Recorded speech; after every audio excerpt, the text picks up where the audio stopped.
Serikat Pekerja PLN mendorong sejumlah rekomendasi untuk memperkuat peran PT PLN Persero dalam sistem ketenagalistrikan nasional.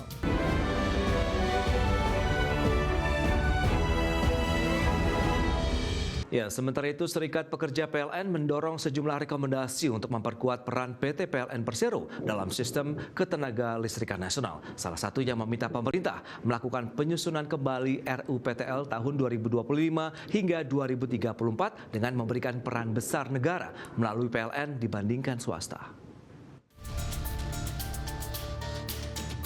Serikat Pekerja PLN mendorong sejumlah rekomendasi untuk memperkuat peran PT PLN Persero dalam sistem ketenagalistrikan nasional. Serikat Pekerja PLN menilai saat ini masih terdapat sejumlah kebijakan yang belum selaras dalam pengaturan sektor ketenagalistrikan.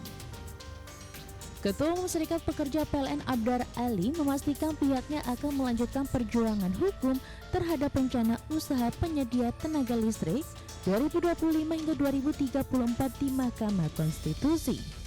Serikat Pekerja PLN meminta agar pemerintah melakukan penyusunan kembali RUPTL 2025 hingga 2034 dengan memberikan peran besar negara melalui PLN dibandingkan swasta. Hal ini untuk mencegah adanya pemadaman listrik yang terjadi di tanah air. Kami kawal, sehingga kami sebenarnya menggugat RUPTL dalam rangka meminta sebenarnya evaluasi kembali penyusunan RUPTL itu, sehingga lebih mengembangkan peran negara di PLN lebih tinggi dibanding dengan swasta. Itu yang kami harapkan, supaya kejadian pemadaman ini tahun 2016 tidak terulang ketika pembangkit itu dikuasai oleh swasta.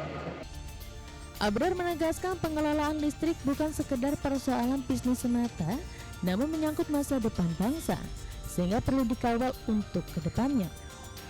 Dari Jakarta, Ade Firmansyah, IDX Channel. Pemirsa, Menteri Energi dan Sumber Daya Mineral Bahlil Lahadalia berjanji segera memperbaiki harga gas industri untuk mencegah potensi PHK massal di sektor industri dalam negeri. Menteri Bahlil mengatakan bahwa kenaikan harga gas untuk industri terjadi pada gas alam cair atau liquid natural gas (LNG). Bahlil mengakui pihaknya terus berupaya menekan harga gas industri yang naik drastis hingga mengancam 50.000 buruh dengan PHK. Bahlil mengakui telah berkoordinasi dengan asosiasi pelaku usaha dan buruh untuk memperbaiki harga gas industri agar lebih terjangkau. Selain itu, menurut Bahlil, formulasi harga yang harus dicari tetap berkeadilan. Artinya, tidak boleh menguntungkan satu pihak tertentu saja. Kalau HGBT nggak naik, tapi kalau memang harganya dari LNG pasti naik.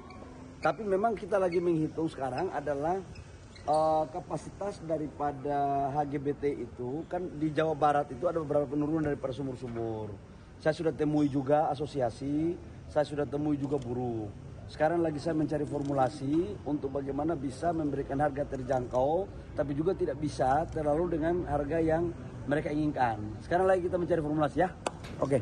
Ya, sementara itu untuk mengejar target mencetak 10 juta wirausaha baru pada tahun 2029, Kementerian UMKM terus memperkuat inkubator usaha.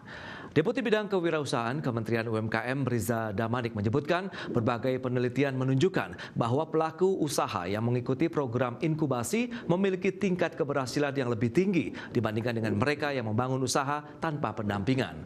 Oleh karena itu, Kementerian UMKM terus memberikan dukungan agar kapasitas kelembagaan inkubator dan kualitas layanan pendampingan semakin optimal. Untuk memperluas jangkauan layanan, Kementerian UMKM juga tengah mengintegrasikan proses pendampingan inkubasi ke dalam platform Sapa UMKM. Langkah ini diharapkan memudahkan pelaku usaha di berbagai daerah mengakses layanan pengembangan usaha secara lebih cepat dan merata. Ya, dalam kerangka untuk yang Finfest 2026, bagaimana kita memperkuat ekosistem ini agar nantinya teman-teman yang telah melewati fase inkubasi di BINUS itu sekaligus juga bisa bertransformasi ke dunia usaha dan membuka usaha yang produktif ke depannya. Ini yang pertama. Yang kedua adalah transformasi pelatihan melalui Prokesra. Ini saya kira menjadi penting karena kita ingin melakukan upaya-upaya penguatan dan perluasan akses terhadap pelatihan-pelatihan yang diharapkan nanti ini bisa memberikan peningkatan kapasitas terhadap. Pemirsa, Presiden Prabowo Subianto kembali mengungkapkan kemarahannya terhadap praktek kecurangan pelaku usaha yang melakukan under invoicing atau pemalsuan dokumen perdagangan. Pasalnya, praktek kecurangan tersebut menyebabkan kerugian negara yang mencapai 15.000 triliun rupiah. Prabowo menyebutkan merujuk pada data Perserikatan Bangsa-Bangsa melalui United Nations Comtrade yang diolah oleh Dewan Ekonomi Nasional, Indonesia mencatat surplus perdagangan sekitar 436 miliar dolar Amerika Serikat dalam 22 tahun terakhir. Namun pada saat yang sama arus dana keluar mencapai 343 miliar dolar Amerika Serikat. Prabowo menilai praktik under invoicing menjadi salah satu sumber persoalan, yakni ketika sebagian pengusaha melaporkan nilai ekspor lebih rendah dari kondisi sebenarnya. Berdasarkan data yang diolah dari PBB, Indonesia disebut mengalami kerugian besar dalam jangka panjang akibat praktik tersebut. Kondisi ini turut berdampak pada keterbatasan anggaran negara untuk meningkatkan kesejahteraan publik, termasuk gaji guru dan pegawai negeri.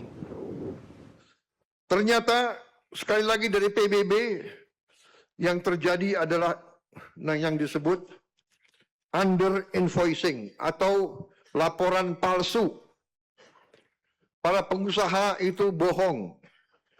Katanya dia jual 1.000 ton, dia lapor hanya 500 ton. Artinya apa? Artinya negara rugi. Setelah kita hitung, ini angka kembali lagi dari PBB. Kita telah rugi 908 miliar dolar selama 34 tahun atau 15.000 triliun. 15.000 triliun. Parlemen Iran mengklaim akan mengelola Selat Hormuz selama masa perundingan pengakhiran perang dengan Amerika Serikat. Sementara itu, Presiden Amerika Serikat Donald Trump menegaskan Iran tidak boleh mengenakan biaya bagi kapal yang melintas di Selat Hormuz. Ketua Parlemen Iran sekaligus Kepala Negosiator Utama Perundingan Muhammad Bagher Ghalibaf menegaskan bahwa Selat Hormuz akan berada di bawah pengelolaan Iran. Pernyataan tersebut muncul menyusul rangkaian dialog yang bertujuan mengakhiri perang antara Amerika Serikat dan Israel melawan Iran. Sebelumnya pada hari Senin lalu, pihak mediator mengumumkan bahwa Iran dan Amerika Serikat telah sepakat untuk mengaktifkan jalur komunikasi darurat, di mana langkah ini diambil guna memastikan rute pelayaran di Selat Hormuz tersebut tetap terbuka, sekaligus sebagai upaya mengakhiri pertempuran di Lebanon setelah putaran pertama negosiasi damai di Swiss. Di sisi lain, Presiden Amerika Serikat Donald Trump membenarkan bahwa Iran telah memberi kepastian kepada Amerika Serikat terkait aktivitas pelayaran di Selat Hormuz. Trump menyebut Iran tidak akan mengenakan biaya transit, biaya asuransi maupun pungutan lainnya kepada kapal-kapal yang melintas di jalur strategis tersebut. Trump menegaskan bahwa apabila pernyataan yang disampaikannya ternyata tidak benar, maka proses negosiasi dengan Iran akan segera dihentikan.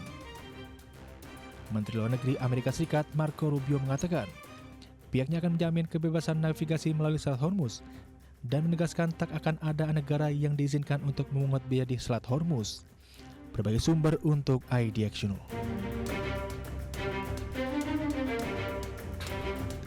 Ya, pemirsa, Menteri Keamanan Nasional Israel Itamar Ben-Gvir menegaskan seluruh wilayah Lebanon harus menjadi target serangan Israel.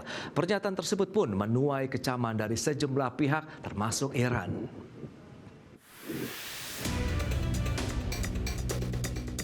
Menteri Keamanan Nasional Israel Itamar Ben-Gvir menyerukan penolakan terhadap setiap upaya gencatan senjata di Lebanon dan menyatakan seluruh wilayah negara itu harus menjadi target operasi Israel.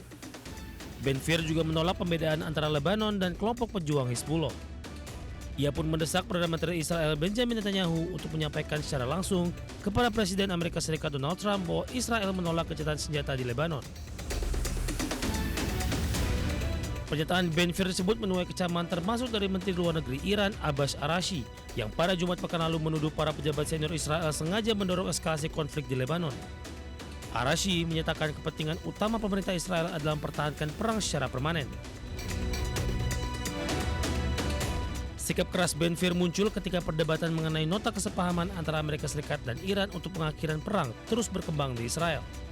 Saat ini Israel juga masih mempertahankan kehadiran militernya di sejumlah wilayah Lebanon Selatan, termasuk di kawasan yang telah diduduki selama puluhan tahun maupun wilayah yang direbut dalam konflik sejak 2023.